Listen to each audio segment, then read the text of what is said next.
I wanted to come in today to talk about despair. This is a feeling, an emotion that comes up a lot. And I hear it a lot in the ladies that I work with, those in Homecoming Collective, those who come into my DMs, those who drop me emails. The feeling of despair. And I think as Muslims, we don't really talk about the topic of despair very much. Um, I think, in many ways, we spiritually shame ourselves for feeling any sense of despair. And when we shame ourselves for something, what we typically do then, we hide. And then what happens when we hide? It just perpetually builds up and it comes up more when we hide what we're feeling shame for. What does it mean to despair? Despair is a complete loss of hope.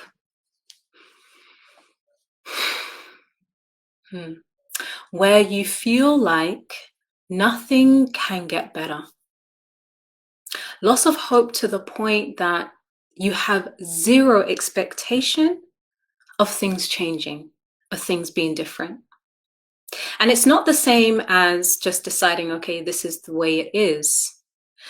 But it is a visceral feeling that spirals you into inaction because you feel like nothing can change and you're going to be this way forever. Giving up on yourself, and that's why I said don't give up on yourself. Like, don't cancel yourself because God hasn't canceled you. Because I hear and see so many women who cancel themselves, cancel any goodness, any hope of goodness for themselves because they are living in a place of despair. And it hurts my heart. It hurts my heart because I am a firm believer that nothing in this world lasts forever. Nothing.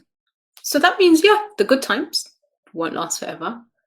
And also the bad times, the challenging times, the heartbreaking times, the painful times, the hurtful times will not last forever either.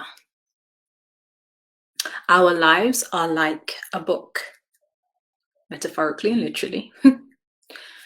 And a book has several chapters.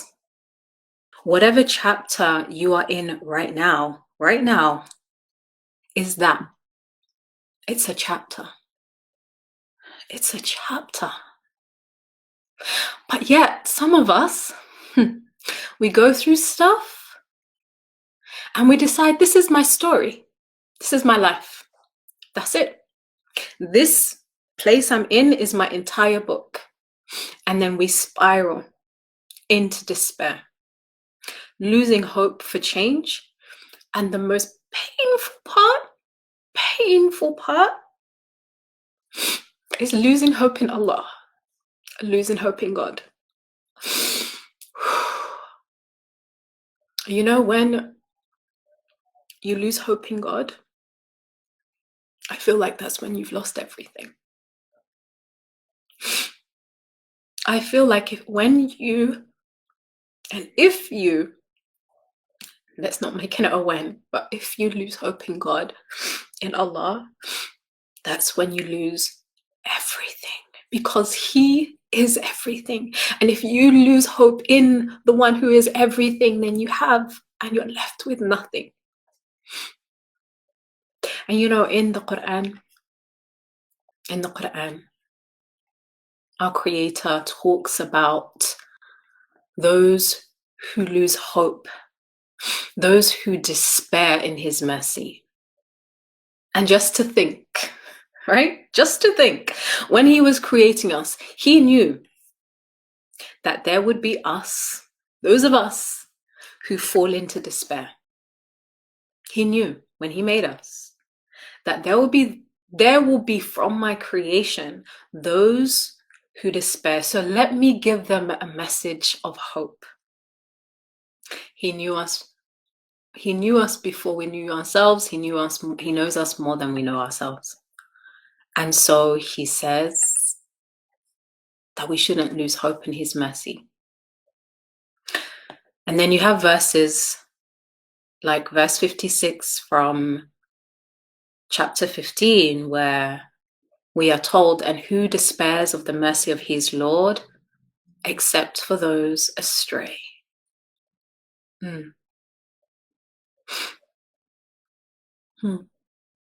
Meaning that it's only if we completely turn our back to him, that's when there is no hope for us. Only if we turn our back from him. Meaning what? Meaning that as long as we don't turn our back, there's still hope, and he won't abandon us. There's still hope for return, for renewal, for reset, for redemption, for betterment, for mercy, for forgiveness, for growth, for healing. There's still hope. There's still hope. So if you are listening to this, you are here, hearing this, and you feel like you are in a place of despair. Despair meaning that you have no hope that things are going to be different. And this can be in relation to your faith, and it can be in relation to other aspects of your life. No hope that you're going to get married, for those of you who are looking for a spouse. No hope that you're going to get a job. No hope that, even for those women who can't physically bear a child, but there is hope that you can be a mother to a child who's already been born. So motherhood, in the sense of mothering, nurturing, pouring into from your heart to another child, is actually still possible for you. So despair is believing that there's no hope, that you can't heal, that you can't get out of an abusive relationship, that you can't whatever. The moment we decide that there is no hope, we have turned our backs to our Lord. And I pray that we are protected from that, because we are sending a direct message to ourselves, and we're sending a direct message to the Lord of the worlds. So let's hold on to hope. Let's hold on to hope. It's the most beautiful thing to have. It's the thing that can keep you afloat when you feel like you're drowning. You've been through stuff. You're going through stuff. Yes. There is hope, because nothing stays the same. Nothing. There's always change.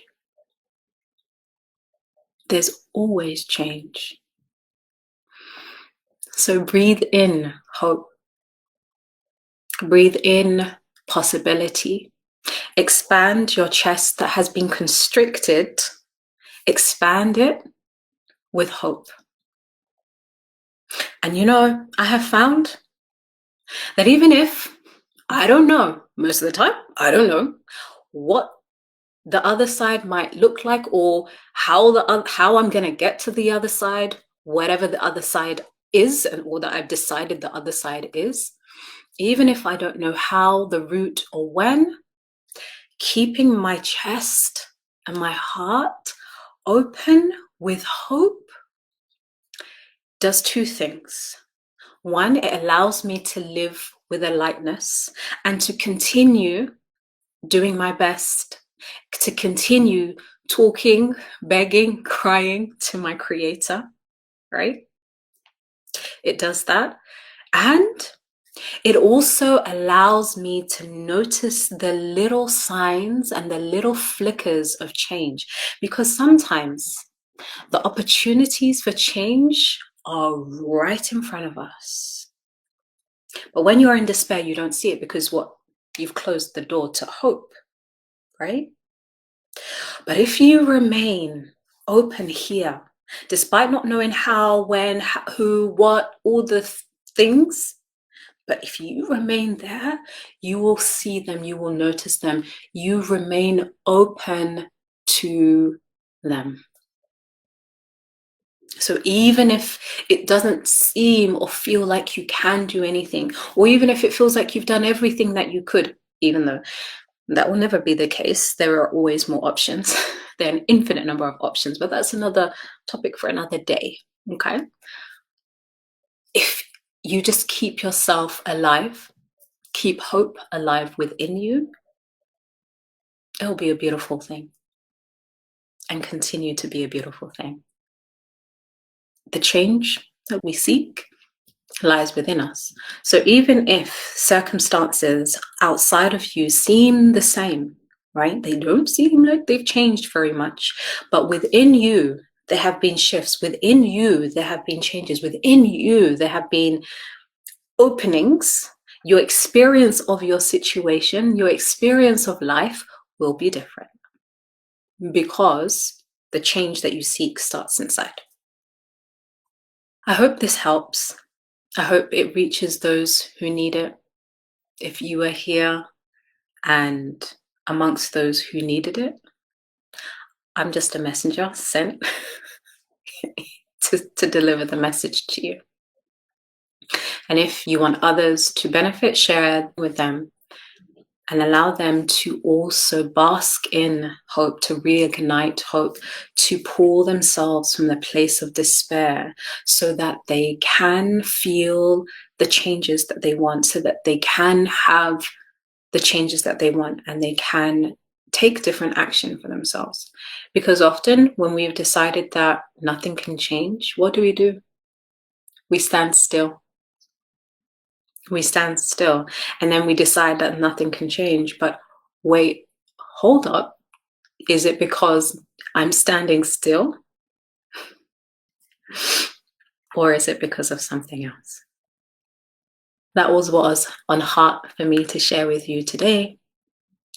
And sending you much love. Assalamu alaikum.